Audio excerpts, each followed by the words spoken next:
Sometimes whenever I start releasing the clutch, I can feel like a grinding, like through the shifter and through the clutch pedal. I'm not exactly sure what can be causing that issue, other than the fact like either it's not going fully into first gear or the clutch is like sticking. Just then, by sheer coincidence. Oh, oh boy, there goes my clutch.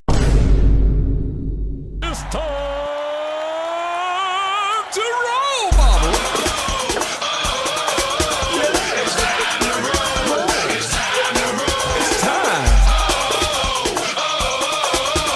It's time. Gentlemen, howdy, it is your boy Rowdy McDowdy here at Harrisville Raceway with my very, very sus GoPro mount. If this airbag goes off, it's like right here, but I mean, where's my head gonna go? Nowhere, like against the seat, woo. Anyway, it has been a very long time since I've done any sort of track driving. It's been a year since I've been here, and the last time you seen a video of me here was 2 years ago. So yeah, last time I tried to film it, didn't really work out that well. My brakes were absolutely ass, but now I have new brake pads. So we got the Hawk HP Plus Sport pads, which are more track orientated, and most importantly, they are not EBC pads. So it should be much better this time around. It's about 75, maybe 80 degrees out here right now, so hopefully the car won't get too unbearably hot by like maybe lap 5 or something. But we are going to turn these cameras on, get them synced, and let's get out there. So, I wish I could make this camera a little further back, but that's the furthest it's going to go, and that's the widest it's going to go too. So, hopefully it turns out pretty good on video later. I got out here about an hour ago, and we're just now, like, getting everything sorted, filmed the boring stuff, got that out of the way. I'm ready to get out there. So, let's do this. Oh no, what the damn it, I didn't mean to do that. That is definitely not sturdy enough. Don't care, I'm ready to go. Let's go. Alright, so we are driving my Cosworth Supercharged FRS. I have had this car for about 6.5 years. Like 99% of the time it's been my daily driver. My mic just fell. That's very nice timing. Oh my god. I really hope that thing can stay on. If it falls off again, I'm just going to have to let it go. And the windows are going to have to stay rolled down. It's part of track rules here, so do a quick little warm-up lap. I already misshifted. This is going to be one hell of a day. And this is one hell of a track too. So this is my Cosworth Supercharged FRS. I've had it for about 6.5 years. I take it to the track every now and then. Not as often as I would like to. The main reason for that is simply the fact that it's not really track prepped as far as like taking it out like maybe once every 2 months or something like that. Also, the biggest reason is I am broke. I simply, at this point in time, cannot afford frequent track days or anything like that. But whenever I have the chance to make it, I always try to, because who wouldn't want to do this stuff?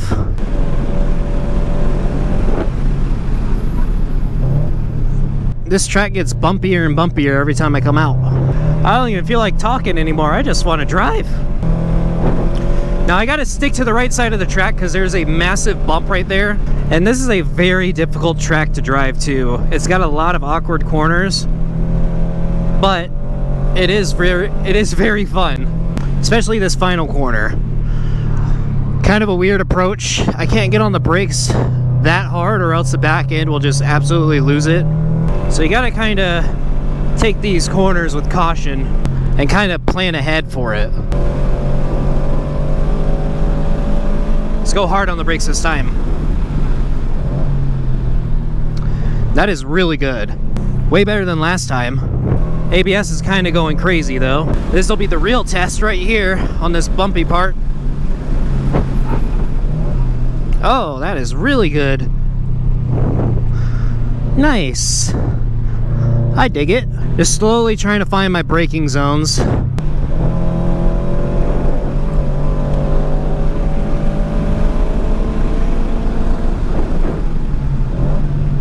think next lap I'm going to try to get up to 100 miles an hour. I've never hit it on this track before. I always end at like 95 to 98. But man, I can smell those brakes. They are cooking. But that also means they're working. They're supposed to smell like that.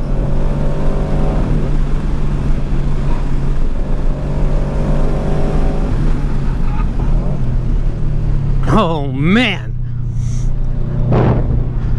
I'm so glad that my car has automatic rev match downshifting. Makes this so much easier, and I don't have to worry about screwing up a downshift and blowing the transmission or money shifting, anything like that. Well, there's a car ahead of me now, so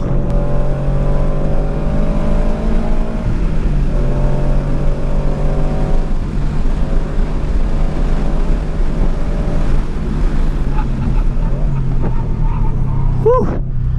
ABS is going crazy. I think that was like 6 or 7 laps right there. We'll let it air out for a second. All right, we'll bring her in. Well, the camera moved around on me, but I can't say I wasn't expecting that. So, solid for the first go. I'm gonna shut her off for a few minutes, get a drink, and we'll head back out there shortly. Just gotta put her in gear. Don't pull the handbrake, because apparently it can get stuck if your brakes are extra hot. All right, well, that was a very solid first session. I hope the audio comes out good, because I have a microphone inside my helmet wired to my GoPro, and I have this microphone right here as a backup. So 2 different sources. Hopefully we can make it work. I'm not really keeping track of lap times or anything like that, because, well, for one, I don't even have a timer, so it's kind of pointless. But I'm just pretty much here to have fun today. I'm not like training or anything like that, so I'm just gonna go and chill with the boys. 20 minutes later. Alrighty, so first session is complete, and the car actually did pretty good. So the brakes are nice, the track isn't so nice whenever it comes to all the bumps, so the ABS is going absolutely crazy.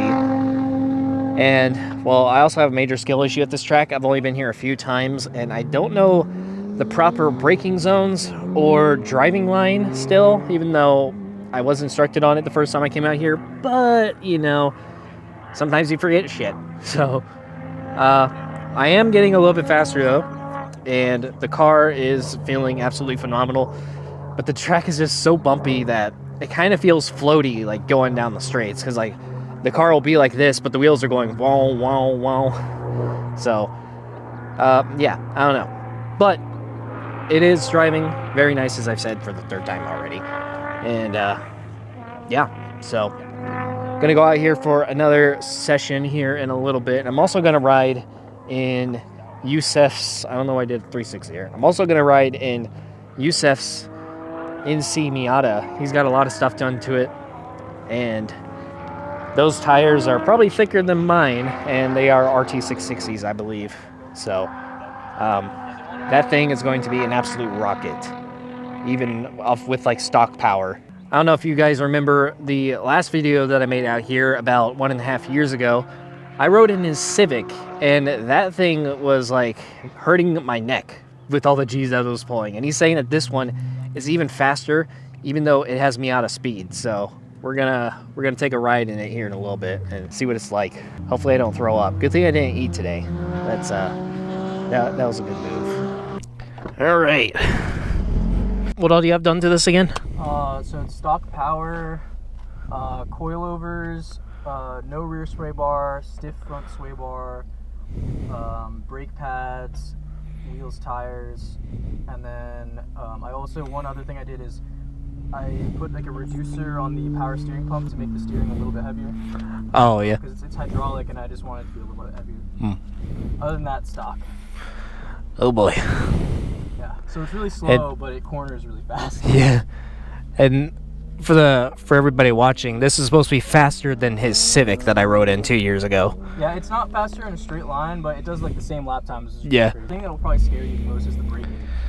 Oh boy. You basically brake at the last possible second. Yeah, I still haven't built up the nerve to push my braking to the limits just yet. This is on a lot grippier of a tire too. Yeah. It's just the ABS on this track because it's so bumpy. It's like, at least I'm not holding a 5-pound camera this time. Yeah.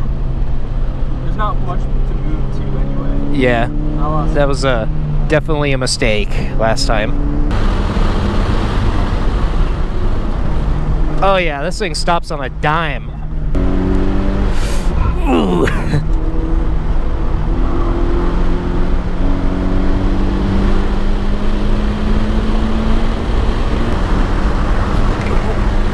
Oh, there goes my visor again.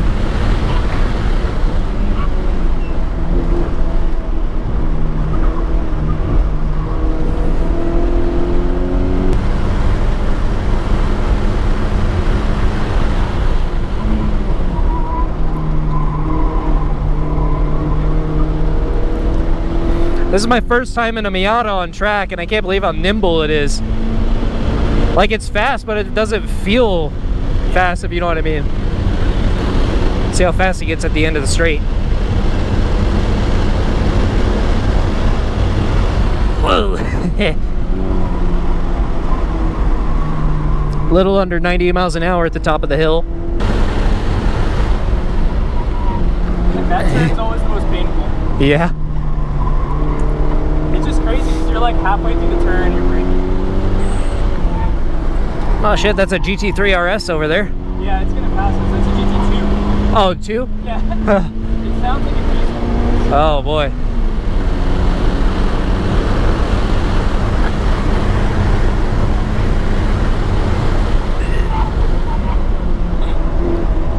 I could get used to this. Yeah, it's fun, right? Yeah. It's also easier to keep yourself stable in the car. Yeah. I don't feel sick like I was in the Civic. Yeah, because the Civic seats are bouncy. Yeah.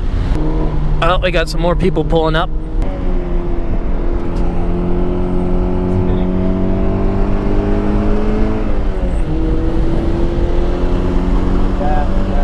Ah. Well, Victor's coming back out. That thing is nuts. Yeah. Ooh. All right. Very nice. We'll take mine out here in a few minutes. 12 seconds later. I love when I leave these things running on accident. I really hope this sounds good. If it does, then that'd be sick. Yeah. I might have to get one myself. Yeah, they're a little pricey, but it's kind of nice. I mean, for instructing, it's a huge plus because it's a lot better than yelling. Mm. And my visor's just gonna fall down, so I might as well just put it down. So yeah, my problem right now is just aligning the car for the braking zone. Yeah. Because this car doesn't really like braking with the steering wheel turned. Yeah, that's like the rule of thumb is you always want the steering wheel to be pretty much straight when you're braking. This track just kind of puts you in a weird situation like that every once in a while.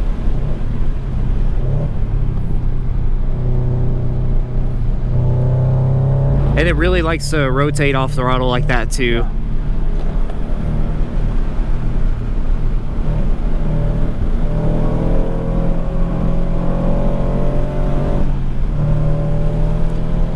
And then this is the part where my ABS goes crazy. Yeah, it's because of the bumps.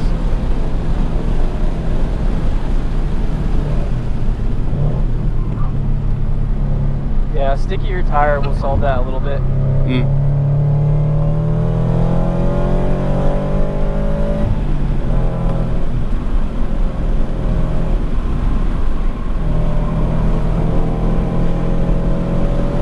And are you supposed to go like wide right here first and then? It depends on how your car handles. On my car, it turns in very well, so I keep it tight. There but goes some my- cars you might want to late turn in there. There goes my camera again. This mount kind of sucks. It's just gonna fall over and over.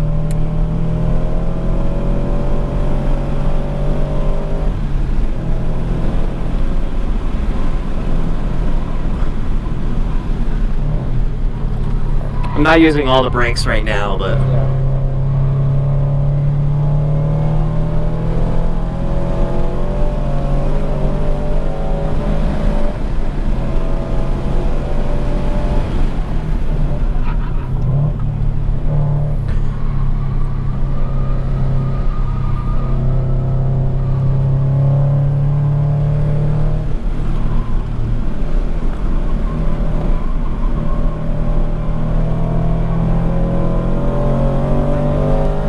sorry about the main camera, guys. It just keeps slopping on me. And I try to tighten it down as much as I could, but it just doesn't want to stay.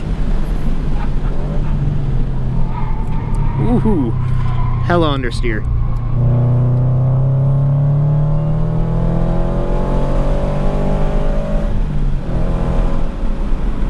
My fronts are like way more worn than the rears because I got a nail in my tire like about a month ago and it couldn't be patched, so I had to just get a set of 2 and threw them on the back.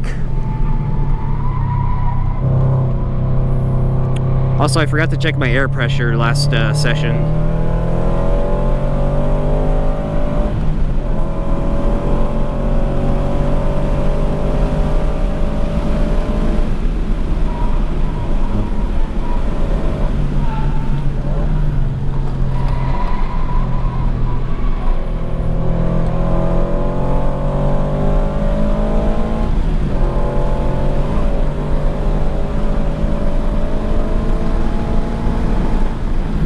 Finally hit 100. That was the first time.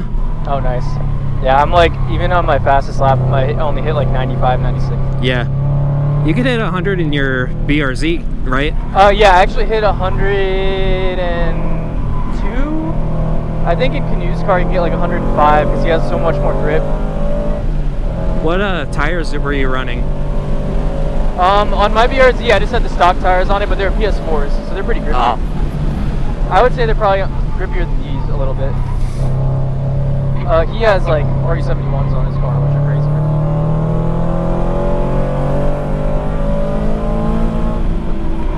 When I drove the C8, I think I hit like 116. It was scary.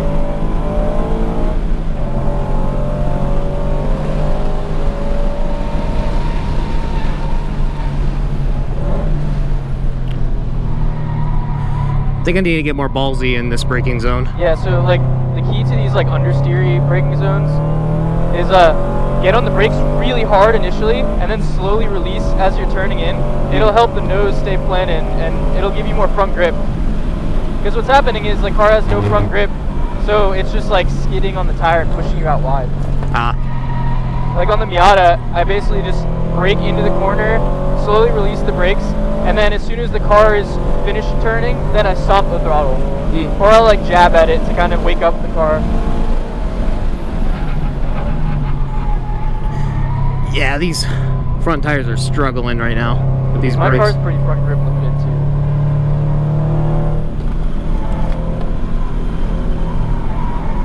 But you also don't have a lot of camber, right?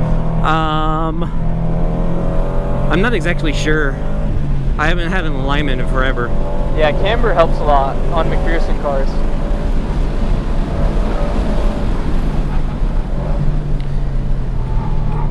Did you feel the left rear get heavy right there? Yeah, it felt like the car got a little floaty over the bump.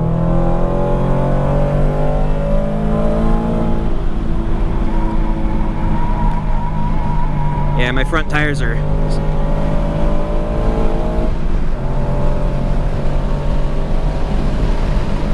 Alright, let's try that.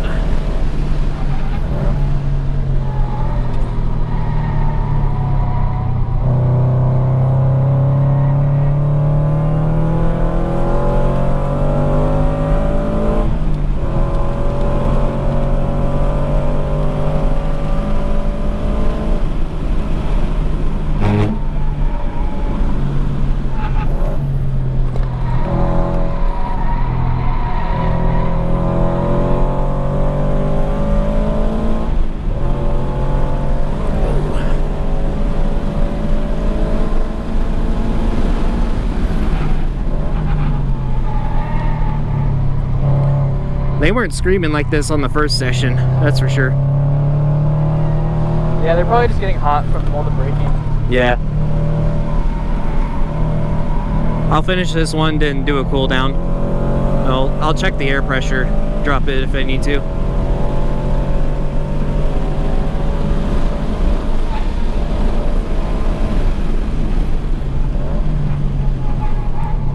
Oh man. This corner is just a real pain because of the bumps. Yeah.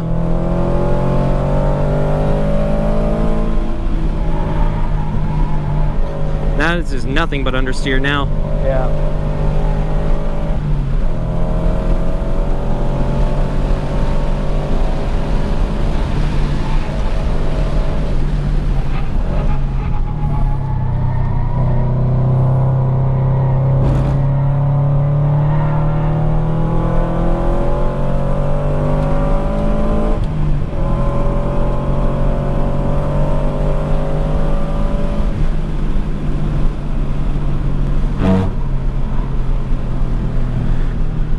Alright, you have a little review there for me? You're driving a lot better than last time I rode with you. You're definitely a lot more confident. Your lines are pretty good. Like sometimes your turn-in point could be adjusted a little bit, but overall, definitely driving really well. Like I said, I think the biggest thing that'll help with that low-speed corner understeer is rely on your brakes a lot more. Trail braking is something that's hard to get used to because to do it right, you have to brake a lot later, but you also have to make sure you stay on the brakes into the corner. Yeah. Because otherwise, you'll just fly off the track. Yeah. So basically, like the key is like brake really hard initially, like let your ABS do all the work, and then as the car is turning, your front will be really loaded up, so the rear will get light, and the car will start to turn. Slowly release the brake, let the car turn, and then don't really feed it throttle until the car's ready to go, because otherwise you'll just make it plow. Yeah. But I think if you get a little more camber in the front, it'll help with that. Like these cars just really like having camber because of the McPherson strut front. Yeah. I have a real bad tendency to just get on the throttle and just like... I have the same problem. With my Civic, like front wheel drive, I was very impatient, and you have to be very patient to drive a front wheel drive car, and I would induce understeer all the time because I would just get on the throttle the moment I stopped braking. And that's something, even my Miata, even though it's rear wheel drive, it's very pushy too, so I have to use the brakes and kind of like the sudden change in like weight, like the weight transfer to get the car to turn. Otherwise, I lose a ton of time because it doesn't have the power to save it, you know? Yeah. So like this corner, for example, I have to be really patient. I brake really late and I just release the brake at the apex, let it turn in, and then as soon as it's straight, then I get on the throttle. Otherwise, it'll just fly out to like the pit entrance. Yeah, like you can set up your car to respond to the way that you're like currently driving it, but regardless of how your car's set up, trail braking does help a lot. Yeah. It basically just allows you to like, you know, fluidly transfer the weight of the car through the corner. Whoa. Did you hear that? Yeah, I don't even know what that was. That's like the problem I was talking about with my clutch. But that was in second, and I was already rolling, which is weird. Because, like, so whenever I'm at a stop... Oh, I probably shouldn't put that up. But I put it into first, and then as I'm letting off the clutch, I can hear and I can feel, like, a slight grinding. It like, through the shifter and through the pedal. Oh, yeah. I don't know if it's, like... I have no idea what's causing it. Or something. Yeah. But, I mean, yeah, like, if it's fine for now, you can let it ride. Usually, when your clutch has a problem... Generally, you can limp it just enough. Yeah. You can keep it going. A little longer than a few minutes later. And, well, get our shit back on. Let's, go for a few more lappers. The track seems a little on the busy side at this very moment in time, but it should be good. Also, I made a discovery with this camera mount. You can lock it both ways, but for some reason, it was like locked the opposite way, so it was still kind of loose.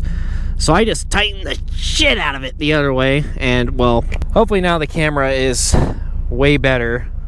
Focus you fuck. I should put this in manual exposure mode and just let it not do anything. Hopefully the cameras are all good to go now. Now, I know the GoPro itself, it's like kind of, like I'm kind of looking towards the steering wheel a little too much, because my head is like awkwardly angled up whenever it's like this, even though this would be the perfect view on video. But whenever I'm driving, like my head goes forward like this a lot, so you can't really see like the track because it disappears. If I bring the GoPro any higher up, then I won't be able to see shit, so you kind of have to deal with what you get. You know, I'm tempted to throw on some like Eurobeat or something like that and just drive with music. Maybe if I had my headphones, but I also need to listen to the car and well, listen to any potential noises that it could start making. But the tire pressures have been dropped, so I dropped them down to 29/28 hot, so hopefully I should be getting more grip. My transmission/clutch is still being a little bit funny. Now, let's go do a few more laps. I'm gonna wait for all 4 of these guys to go by. Just gotta wait patiently. There goes Victor, which I wish I could chase, but there's quite a few people behind him. Or there were. One of them just came into the pits. There goes number 3. As soon as I see number 4, I'm gonna boogie. Oh, well, that GT3 RS is doing a cooldown. And here comes the last one. I hope. I don't know where the Z is. Do not know where the Z is, but we're gonna go with it. I haven't checked my oil level yet, so I hope that's not gonna be a problem. That would be anti-good. Way more grip now. Woo! Alright, let's move this back to the original spot that I had it in. I just put on my signal. Force of habit.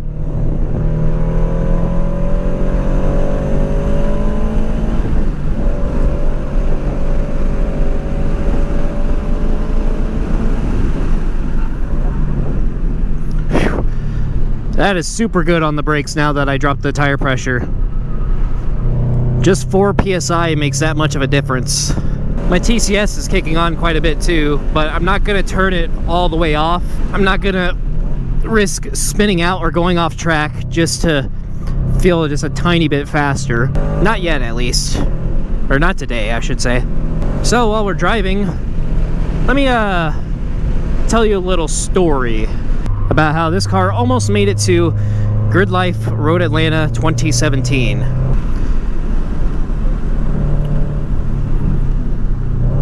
Okay, my TCS does not like me right now.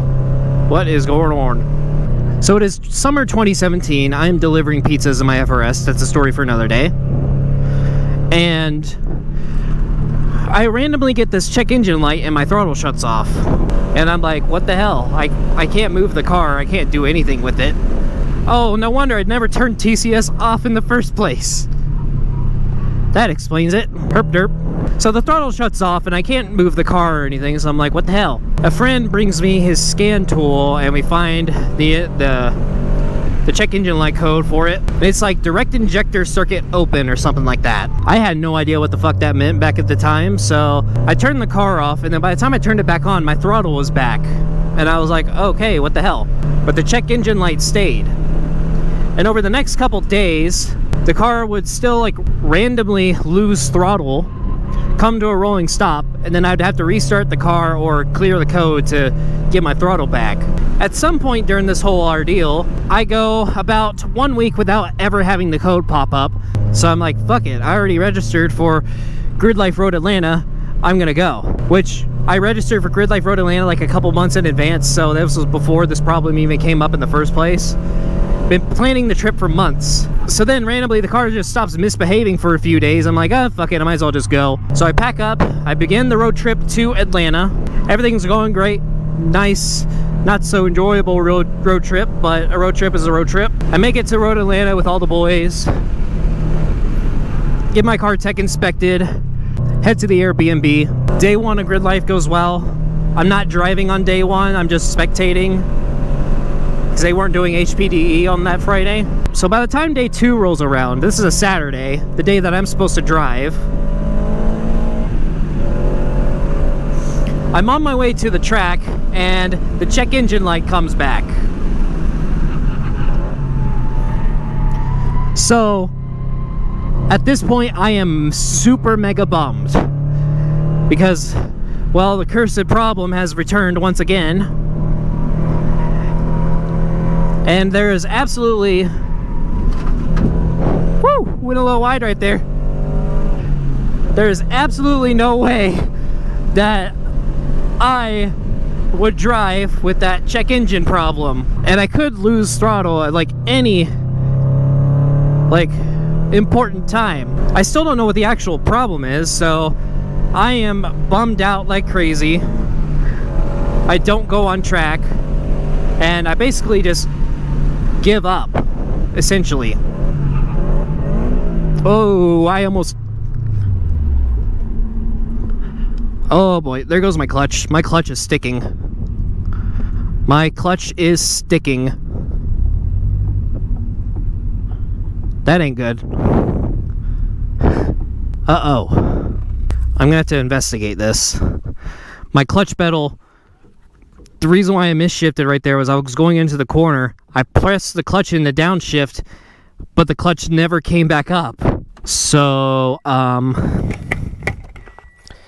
that is anti-good. Let's go investigate this after it cools off. Oh boy, that is smoke.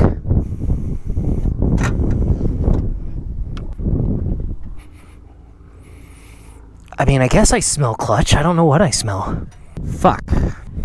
That's what I get for sending it, I guess. That ain't good. Alright, well, that pretty much does it for today.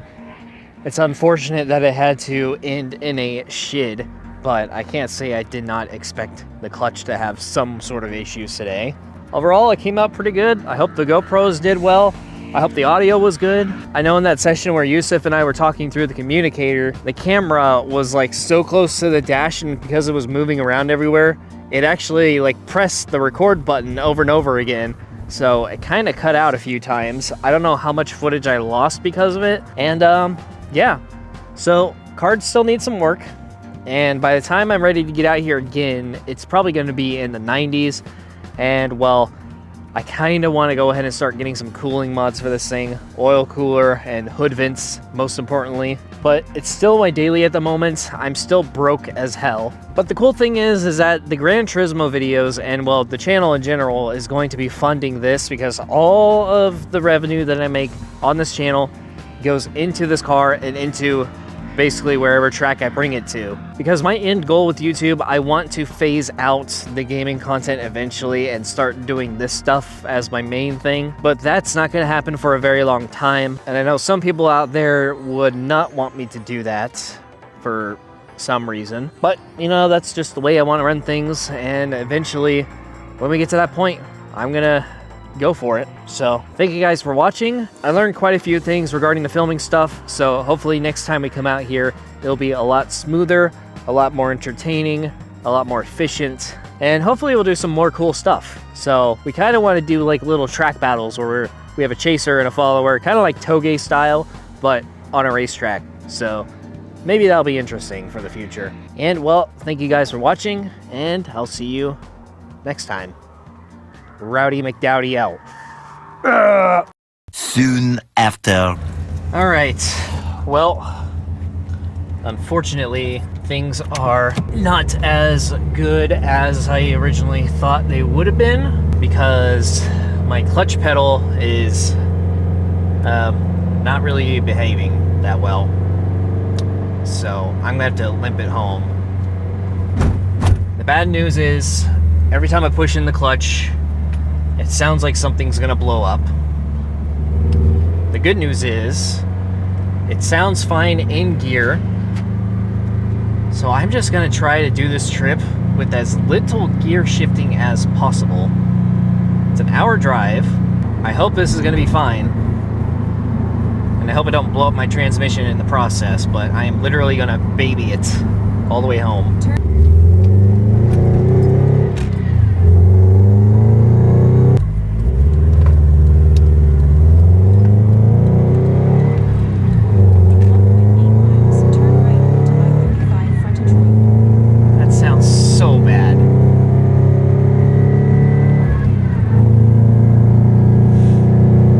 Well, I'll leave this camera here, and either you're going to see me at home or you're going to see me on the side of the road.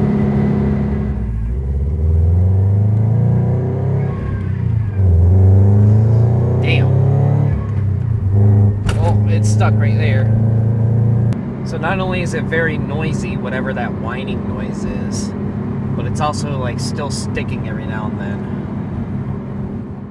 Epilogue. Well, it has been a couple days since this unfortunate machine has returned home. And well, I've been doing some damage assessment, and I think I found the culprit. We'll get in here. And I'm not going to do this for too long because it is like very, very bad.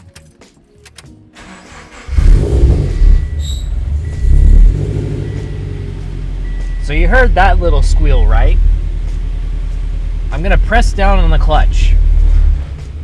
That was very crunchy. On my way back up, down, up, and you can hear like it's trying to stall out. So let's push the clutch down, go into first, a little bit of grinding, release it. Oh, that's so crunchy. So that is pretty much the problem that I am currently facing. The throwout bearing on this thing is fried, and it's gonna have to be replaced, which requires dropping the transmission in this garage with minimal tools, terrible organization, no transmission jack. I'm gonna be here all week.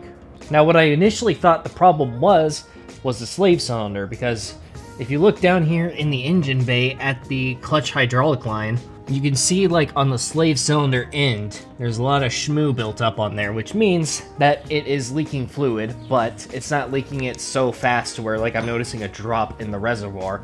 So I thought that was initially the reason why the clutch wasn't coming back up, but it could be the fact that the leak isn't bad enough to be causing a problem, and it was just a throwout bearing the entire time. The reason why I didn't think it was a throwout bearing like right off the bat was the fact that the previous owner, if I'm not mistaken, actually changed the throwout bearing out for the upgraded or updated one, I should say, whenever he upgraded the clutch for the Supercharger. So because of that, I wasn't really thinking that could be one of the problems. I thought the throwout bearing would have been fine, but all the symptoms are pointing to the throwout bearing now. And even though the slave cylinder or hydraulic line is leaking, it's probably not the problem that I'm having, but I am going to be replacing it anyways because it is leaking.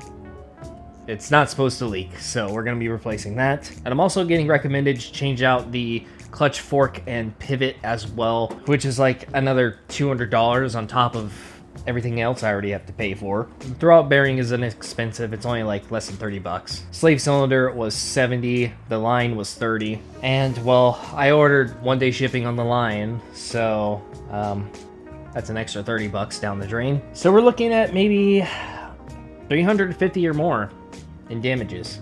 Well, technically only like 30 bucks in damages, but we might as well just like work on the whole thing while we're at it, because I have no idea when I'm going to be dropping this transmission again. So I imagine this thing is going to be down for about a week, maybe longer. I don't have a transmission jack. I don't know if the transmission is going to be coming out today, tomorrow. There's no telling when I'm going to be able to get around to this thing. But what I can say right now is that I'm going to reorganize my toolbox, study up on how to replace the throwout bearing in this thing so I don't have to watch tutorials in the middle of it. And I have a shit ton of footage to edit anyways and get off my hard drive so I can start filming for this stuff. So that's pretty much it. Thank you guys for watching, and well, hopefully this thing will be back out on the track here in a couple months. I'm not going to be replacing the clutch itself just yet because I'm pretty sure it's still fine. We will find out whenever I get everything back together. I'll do a little bit of stress testing. If the clutch is good, then we're going to focus on hood vents and an oil cooler so we can get this car ready for the summer. The Supercharger holds in a ton of heat in this engine bay, so it would be really handy to get all that heat out. And hopefully, like, maybe the heat is what caused the leak from the slave cylinder in the first place. So once we address the heat issue, then we'll be able to run this on track in the summer a lot more. And yeah, everything else is pretty solid. Brakes were phenomenal. The engine was running great. Knock on glass, save your ass. And yeah, see you on the next one.